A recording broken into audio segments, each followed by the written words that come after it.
Sir Ram Ram. ये बताइए कि आज ये जो काले कपड़े आप पहन के बैठे हुए हैं और मैं भी आपके साथ हूँ, तो ये जो काले कपड़े हैं हम क्यों पहन के बैठे हैं? अपने पूर्व सैनिकों को बताइए। सर, आज सरकार ने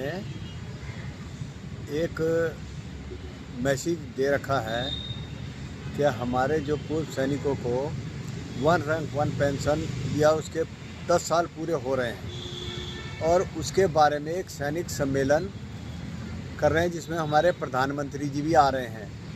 लेकिन वो सैनिक सम्मेलन किस बात का हो रहा है कि हमारे किसी भी सैनिक को तो पूछा नहीं गया, ना ही किसी सैनिक को कोई संदेश दिया कि भाई आप उसमें सम्मेलन में शामिल होंगे। वो तो खाली डीजीआर के और सोल्जर बोर्ड के नुमाइंदे आ रहे हैं, हमारे आर्मी के बड़े बड़े अफसर आ रहे हैं, लेकिन किसी संगठन को, किसी भी नेता उसको, हमारे प्रधान को, किसी को नहीं बुलाया गया। मैं सबका सैनिक संघर्ष कमेटी से ताल्लुक़ रखता हूँ। हमारे किसी भी प्रधान को, किसी भी संगत को नहीं बुलाया गया, ना ही बताया गया है। सारे संगठन जितने भी हैं, चेन्नई में हैं, अरुणाचल में हैं या राजस्थान में हैं, किसी का भी कोई मैसेज नहीं है। आज हम इस उपलक्ष्य में काला दिवस मना रहे हैं। सरकार ने हमारे साथ जो संगतियाँ की हैं उसके बारे में हम सरकार को ये जताना चाहते हैं कि आज तक जो भी हमें दिया गया है वो ना के बराबर है। एक हमारे को तो छोड़ो, हमारी जो वीरांगनाएँ हैं, विधवाएँ हैं, उनको 9,000 रुपये पेंशन मिल रही है। एक अफसर की विधवा को जो है 57,600 रुपये मिल रही है। उसका आप डीए लगाएंगे तो वो तो 90,000 से ऊपर पहुंच गई। एक हमारी विधवा जो है वो 15-16 हज़ार में कैसे गुजारा कर रही है। एक टमाटर आज की डेट में देख रहे हैं आपके 80 रुपये मिल रहा है। क्या वो अफसर की फैमिली को 80 का और जवान की फैमिली को 40 रुपये का मिल रहा है? 80 का ही मिल रहा है। वही सब प्याज का है, सब्जियों का है, सामान का है। किसी के 2 बच्चे हैं, किसी के सास ससुर भी हैं, वो कैसे गुजारा कर रही हैं। मैं वो सैनिक हूँ जो कि 20 फरवरी 2023 से लेकर के 17 मार्च 2024 तक जंतर मंतर पर लगातार 1 साल धरने पर बैठा हूँ। अपनी आवाज़ें उठाई हैं, लेकिन सरकार का कोई नुमाइंदा वहाँ तो आया नहीं। आज तक किसी ने पूछा नहीं, घास नहीं डाली। आज वो बोलते सैनिक सम्मेलन कर रहे हैं। किस बात का सैनिक सम्मेलन हो रहा है? किसको क्या दिया सरकार ने? सरकार बोलती है 1,25,000 करोड़ दे दिया। हमारे प्रधानमंत्री जी बोलते हैं कि मैंने 15 अगस्त 2024 में उन्होंने लाल किले से आह्वान किया कि सैनिकों को हमने जो है 70,000 करोड़ दे दिया। कब दे दिया? अरे आपसे हमने मांगा नहीं था पैसा। आपने 2013 में जो है रेवाड़ी में आकर के बोला था कि सरकार आएगी तो हम आपको वन रैंक वन पेंशन देंगे। फरीदाबाद में आपने बोला था कि सभी को मिलेगा। क्या मैच्योर रिटायरमेंट को मिला? उनको मैच्योर, सही बात। आपने वन रैंक वन पेंशन से बाहर कर दिया। हाँ सर, आपकी बात ठीक है कि वो पीएमआर जो थे हमारे भाई वो कहाँ गए। और देखिए ये जो है जून 2014 तक जो है सबको मिल रहा था, और 1 जुलाई 2014 से जब से ये सरकार आई तब से पीएमआर को लात मारकर बाहर कर दिया गया है। जिनको कहा गया था ना कि हम आपको देखेंगे, तो देख लीजिए इन्होंने ऐसे किया हमारे साथ। मैं सरकार को यही संदेश देना चाहता हूँ, हर देशवासी को यही देना चाहता हूँ कि आज काला दिवस जो है सरकार को हम इसी उपलक्ष्य में मना रहे हैं कि हमको जो है वन रैंक वन पेंशन का कुछ भी नहीं दिया गया। सरकार ने जो दिया है वो अफसरों को दिया है, और अफसरों की साथ में मिली भगत से ही ये काम हो रहा है। जो 4 साल के लिए अग्निवीर भर्ती कर दिए हैं, उनको आने के बाद क्या होगा? जो कि अभी अगर छुट्टी आ रहे हैं वो कहीं पर दलाली कर रहे हैं, कहीं चोरी चकारी कर रहे हैं, आने के बाद देश का क्या होगा? ये देश बहुत पीछे की तरफ जा रहा है। अगर मैं सरकार को बोलता हूँ कि अगर उनको सेना की ज़रूरत नहीं है तो 4 साल के लिए भी क्यों भर्ती कर रहे हैं? नेताओं के बच्चों को भेजो, अफसरों को बोलो कि वो कमांड संभालेंगे। आप बोलते हो कि अफसर के सिर पर, हमारे जनरल सतवीर साहब बोलते हैं कि अफसर के ऊपर जो है बहुत बड़ा वजन रहता है, क्योंकि 4-4 बटमैन रख लेते हैं, चाय पकौड़े आते रहते हैं, वह 4 संतरी बाहर खड़े हैं। पहले मरेगा तो जवान मरेगा ना, कि अफसर मरेगा? अफसर के लिए पहले 4 जवानों को अपनी कुर्बानी देनी पड़ेगी, तब अफसर की बारी आएगी। वो एक सोच करके सिर्फ कमांड करते हैं कि फलानी जगह अटैक मार दो। उसके लिए कौन जाते हैं? हमारे जीसीओ जाते हैं। आज तक जितने भी ऑर्डनरी नैब सूबेदार आए हैं 2006 से पहले वालों को, उनको अभी तक जो है जीसीओ का दर्जा नहीं मिला है।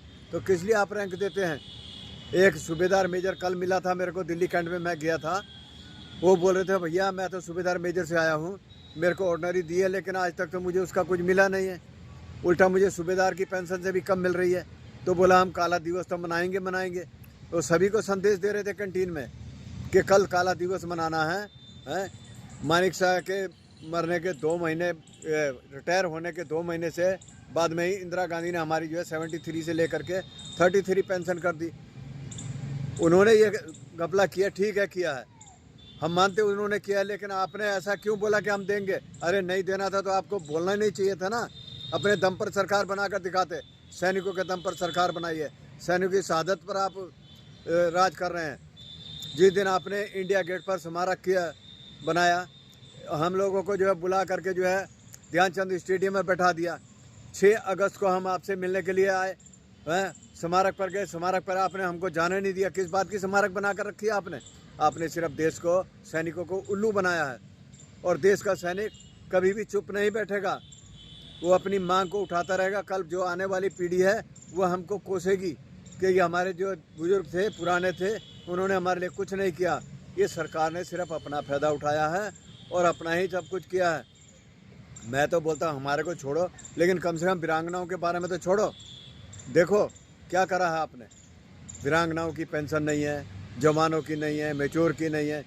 हॉस्पिटल में आपने देखा 1000 रुपये मुझे मिलते हैं, 1000 रुपये ये नैब सूबेदार ऑर्डनरी है, इनको भी 1000 रुपये मेडिकल के मिलते हैं। एक अफसर है उसको सबको 1000 रुपये मिल रहे हैं। तो उनको आपको कम से कम अफसर को तो 10,000 20,000 देने चाहिए। जो मेडिकल भत्ता मिलता है, जो जवान को मिलता है, वही अफसर को मिलता है। तो विधवाओं की पेंशन में क्यों फ़र्क है? मैं ये कहना चाहता हूँ। अरे उनकी पेंशन ज़्यादा है, उनकी बेसिक ज़्यादा है, उनको दो, हम नहीं बोलते कि मत दो।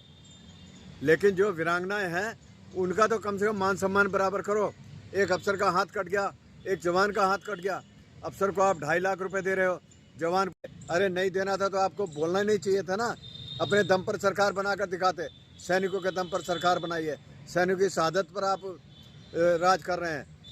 जिस दिन आपने इंडिया गेट पर स्मारक किया बनाया, हम लोगों को जो है बुला करके जो है ध्यानचंद स्टेडियम में बैठा दिया। 6 अगस्त को हम आपसे मिलने के लिए आए हैं, स्मारक पर गए, स्मारक पर आपने हमको जाने नहीं दिया। किस बात की स्मारक बना कर रखी है आपने? आपने सिर्फ देश को, सैनिकों को उल्लू बनाया है। और देश का सैनिक कभी भी चुप नहीं बैठेगा, वो अपनी मांग को उठाता रहेगा। कल जो आने वाली पीढ़ी है वो हमको कोसेगी कि ये हमारे जो बुजुर्ग थे, पुराने थे, उन्होंने हमारे लिए कुछ नहीं किया। ये सरकार ने सिर्फ अपना फ़ायदा उठाया है और अपना ही सब कुछ किया है। मैं तो बोलता हूँ हमारे को छोड़ो, लेकिन कम से कम वीरांगनाओं के बारे में तो छोड़ो। देखो क्या करा है आपने। वीरांगनाओं की पेंशन नहीं है, जवानों की नहीं है, मैच्योर की नहीं है।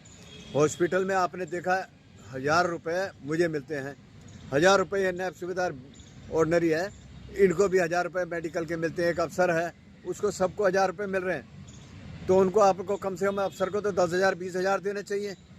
जो मेडिकल भत्ता मिलता है, जो जवान को मिलता है, वही अफसर को मिलता है। तो विधवाओं की पेंशन में क्यों फ़र्क है? मैं ये कहना चाहता हूँ।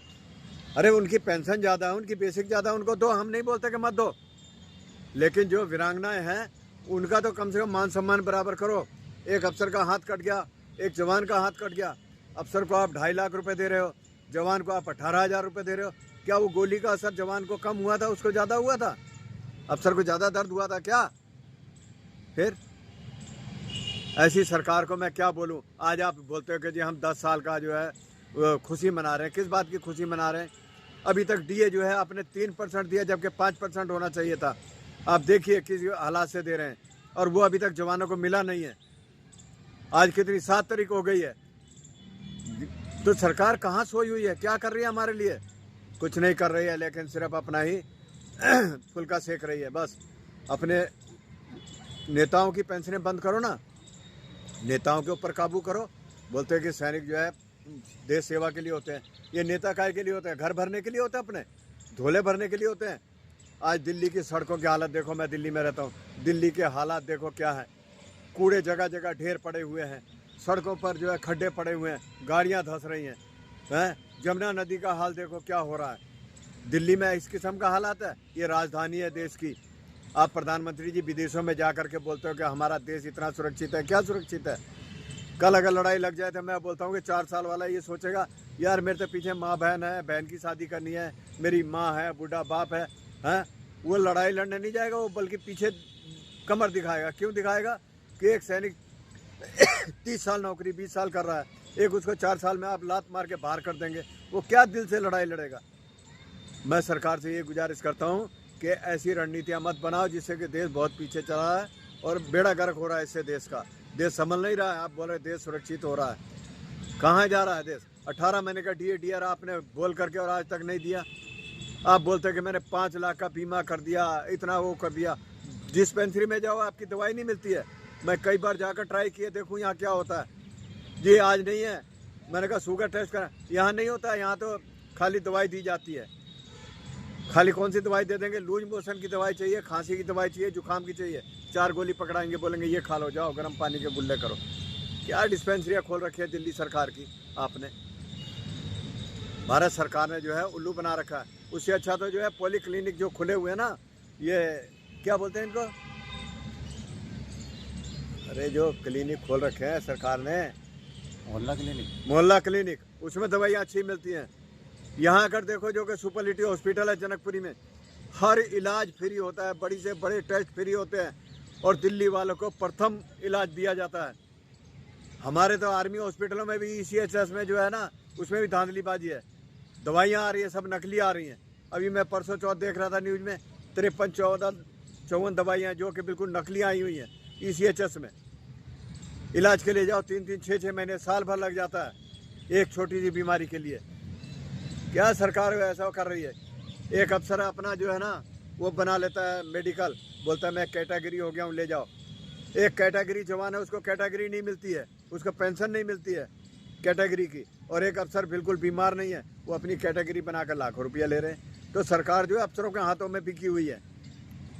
अफसरों ने खरीद रखा है सरकार को। ठीक है, सरकार नहीं करके कुछ दे रही है। सरकार अपने घर से हमको पैसा नहीं दे रही है। हमने देश के लिए अपना खून बहाया है, जान भाई है, रात दिन पोस्टों पर नौकरी करी है।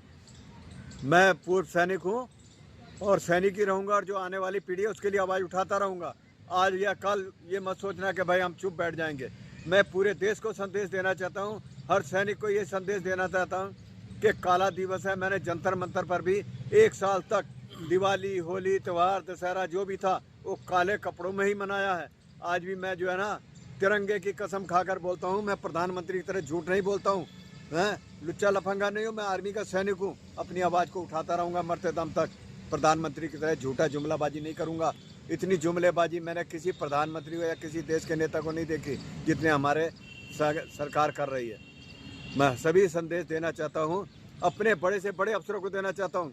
एक मैं 82 की बात बताता हूँ आपको। दिल्ली कैंट सदर बाज़ार में जो कि एक सैनिक की बीवी को किसी ने लात मार दी थी। उस समय स्टेशन कमांडर ने दिल्ली के गोपीनाथ बाज़ार, सदर बाज़ार, थाना सबको बिल्कुल आधे घंटे के अंदर उसको ब्लॉक करके और ऐसी तैसी करके रख दी थी। 1 हफ्ता तक सारे बाज़ार बंद थे। मैं खुद दिल्ली कैंट काबुल लाइन में रहता था। उस समय मैंने देखा है कि सरकार का क्या होता है। आज जगह जगह सैनिकों को पीटा जा रहा है। पुलिस की इतनी हिम्मत हो गई है, वो ड्रेस पहन करके जो है एक सैनिक को जो है ना खाकी वर्दी वाला पीट रहा है। अभी देखो बिहार का, यूपी का देखो क्या हुआ है। अगर मैं जैसा होता ना तो उस देश को क्या, उस थाने को और दरोगा को आग लगा देता, देश के अंदर हाहाकार मचा देता। लेकिन आप जो है ना वो देश को बढ़ावा नहीं दे रहे हैं, देश का बिगाड़ रहे हैं। साया किसको दे रहे हैं? 4 साल की नौकरी पुलिस वाले ही करो ना, आधे अपने घर बैठ जाएंगे। सरकार देश के अंदर हाहाकार मचा देता। लेकिन आप जो है ना वो देश को बढ़ावा नहीं दे रहे हैं, देश का बिगाड़ रहे हैं। साया किसको दे रहे हैं? 4 साल की नौकरी पुलिस वाले ही करो ना, आधे अपने घर बैठ जाएंगे। सरकार की नौकरी करो, नेता के करो ना साल साल बंद। नेता की पेंशनें क्यों दे रहे हो? जो अफसर 60 साल नौकरी करके जा रहा है उसको MSP पे दे रहे हो। एक जवान अपना खून बहाकर आ रहा है, उसको अब बोलते हो कि MSP नहीं मिलेगी। हमारे जनरल सतवीर साहब बोलते हैं इनको दो, लेकिन अफसर के बराबर मत करो। अरे हम भीख मांग रहे हैं क्या आपसे? अफसरों को तो लागू ही नहीं है। अफसर तो 60 साल नौकरी करके आता है, अपने बच्चों को खड़ा कर लेता है, अपने बंगले बना लेता है, बटालियनों में जाकर भी अपने कमाई कर लेते हैं। 4-4 पटमैन रखते हैं। अभी रिटायर होने के बाद मैं दिल्ली में ही रहता हूँ। जनरलों के बंगले में जो है आधी सेनाएं जो है ना उनके घरों में काम करने के लिए घूमती रहती है। बड़ा अफसोस होता है हमको कि हम देश के सैनिक हैं, बोलने में शर्म आती है। उससे अच्छा तो मुझे ये काला ड्रेस लग रहा है कि मैं काला हूँ। बोलते देश में आतंकवाद, आतंकवाद हम नहीं फैला रहे हैं, सरकारें फैलवा रही हैं। आतंकवाद नहीं फैल सकता है, हमारे अफसर फैलवा रहे हैं। मैं सरेआम बोलता हूँ, मैं वीडियो सुनता हूँ, देखता हूँ। एक नैब सूबेदार है जो कि अपनी आवाज़ें उठा रहा है, उसकी कोई सुन नहीं रहा है। क्या कर रहे हैं सरकार? सरकार बोलती है कि हम ये दे देंगे, वो दे देंगे, वो कर देंगे। क्या दिया मुझे बताइए? मैं 97 का रिटायर हूँ। मुझे आज कितनी बेसिक मिल रही है? 23,750। इनको कितनी मिल रही है? ये अभी आए हैं, ये भी वाई ग्रुप के हैं, इनको 26,000। मुझे जो है अभी हुई है 25,000। एक रैंक अनेक पेंशन कर रखी है आपने। एक हौलदार है, उसकी 4-4 पेंशनें बना रखी हैं। ऑर्डनरी नैब सूबेदार से लेकर के और ऑर्डनरी कैप्टन तक कुछ भी नहीं दिया। सिपाहियों को थोड़ा सा दाना डाल दिया मुर्गी के बराबर कि लो ये से खाओ और मुंह बंद करके सो जाओ। नालत है ऐसी सरकार पर। धन्यवाद। वंदे मातरम। भारत माता की जय। सबका संघर्ष कमेटी जिंदाबाद।